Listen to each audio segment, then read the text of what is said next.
یا الہی ہر جگہ تیری عطا کا ساتھ ہو۔ عرب میں جو بھی اخلاقی اب معاملہ ہو چکا تھا اس وقت جب کہ حضور کی بعثت ہوئی ہے، اس کا نقشہ اب آ رہا ہے سورۃ الماعون میں۔ یعنی یہ کہ ایسا نہیں تھا کہ سرے سے ان کے ہاں کوئی ویلیوز رہی نہ ہو، لیکن یہ کہ تلپٹ ہو جاتی ہیں ویلیوز، اور یہ کہ کچھ چیزیں ہوتی ہیں کہ جن کی حقیقت نہیں رہتی، صرف ان کی رسم رہ جاتی ہے۔ جیسے آج ہمارا حال ہے، رہ گئی رسم اذاں روح بلالی نہ رہی، فلسفہ رہ گیا تلقین غزالی نہ رہی۔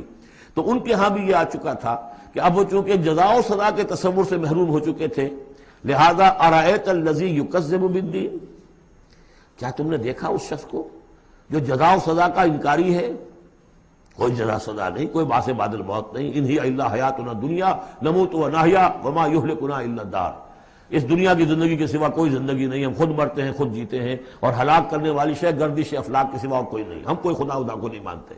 ایسے لوگ بھی تھے ان میں۔ ظاہر بات ہے کہ اس شخص کا کردار کیسا ہو جائے گا جو جزا و سزا کا منکر ہے؟ وہ تو یہی ہوگا بابر میں عیش کوش کہ عالم دوبارہ نہیں اس جب کوئی اور زندگی دوبارہ ہے ہی نہیں، یہی زندگی ہے، کھاؤ پیو عیش کرو، جہاں ہاتھ پڑ سکتا ہو ڈالو، جو چیز حاصل کر سکتے ہو کر لو، کیوں جھجک رہے ہو کہ یہ برا ہے اور یہ اچھا ہے اور یہ جائز ہے اور یہ ناجائز ہے؟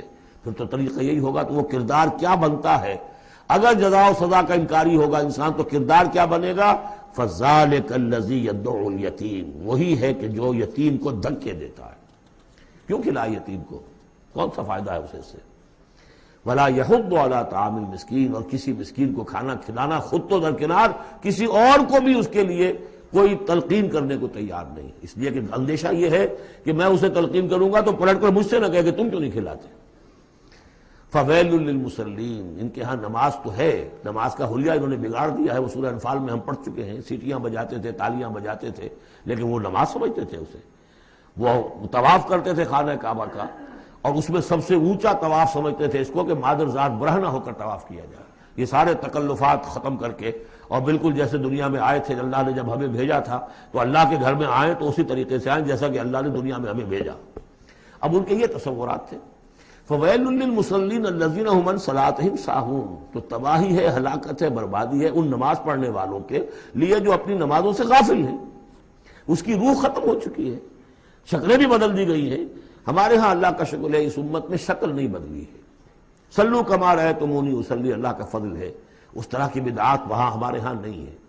لیکن یہ ہے کہ روح جو ہے، روح نماز، حضور قلب، آدمی نماز پڑھ رہا ہو تو احساس ہو کہ میں کس کے سامنے کھڑا ہوں، اور پھر جو کہہ رہا ہو اس کو سمجھ رہا ہو، اور خلوص و اخلاص سے کہہ رہا ہو ایاک نعبد و ایاک نستعین، پھر اس پر عمل کرتا ہو۔ وہ کہاں کتنے ہیں؟ ایک رسم ہے، رہ گئی رسم اذاں روح بلالی نہ رہی، فلسفہ رہ گیا تلقین غزالی نہ رہی، نماز و روزہ و قربانی و حج یہ سب باقی ہیں، تو باقی نہیں ہے۔ الذین هم عن صلاتهم ساہون الذین هم یراؤون، اور اگر کوئی نیکی کا کام کرتے ہیں تو دکھاوے کے لیے، تاکہ اس سے کچھ شہرت ملے، بڑا بہت سخی آدمی ہے۔ وَيَمْنَعُونَ الْمَاعُونَ، لیکن ان کی شخصیت کے اندر پستی کا عالم یہاں تک آ گیا ہے کہ عام استعمال کی چیزیں بھی مانگے تانگے نہیں دیتے۔ عرب میں بھی رواج تھا بھئی کہیں سے کسی کے چولہے میں سے کوئی انگاری لے آؤ تاکہ ہم آگ روشن کر لیں، نمک ہے کسی سے مطلوب ہے تو اس کا کوئی جھجک نہیں ہوتی تھی، نمک دے دیا جاتا تھا۔ لیکن وہ لوگ ان چیزوں میں بھی آ کر شقی ہو جاتا ہے۔ یا الہی ہر جگہ تیری عطا کا ساتھ